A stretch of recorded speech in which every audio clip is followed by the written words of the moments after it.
Pagka-wow na lang jud sa color pula ug orange nga radyola guys no. Tan-awa guys, grabe ka nindot kagwapa ka kahamis sa iyang beauty, wow kanon. So daghan jud ni siyang color or daghan klase ang radyola guys. Daghan color na orange, yellow, pula or na mga imported jud nga mahal-mahal na jud to siya. So tara, magbugkos na ta og radyola para ma-deliver. Tara. So guys, naka-harvest na po mig radyola flowers o karon nga adlaw amo ning i-deliver kay ting harvest naman pud ni sa radyola, pero dili ni amo atanan guys sa silingan namo ni, bali kami na pud ang nagkuha para ma-deliver pud namo o masabay namo hatod sa syudad.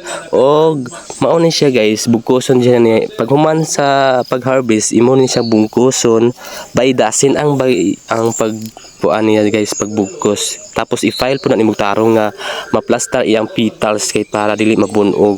So daghan po klaseng bulak guys no or radyola nga color niya, daghan siya na siya pintic white, color pink, red, yellow, orange or napud ni similar mga imported nga color guys nga makawaw ka sa iyahang kanindot o ka beautiful sa flower niya guys. So mao ni siya guys no, ubay-ubay jud ni among nakuha karon kay dala na pud ni sa among silingan na silang sa ilahang Uncle Victor.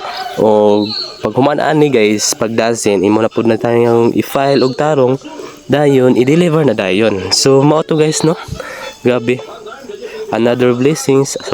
So sayo jud nila ang i-harvest ng mama ug papa no, kay para madali ug ma-deliver pud na nila dayon kay apason pud biya kay na i-order.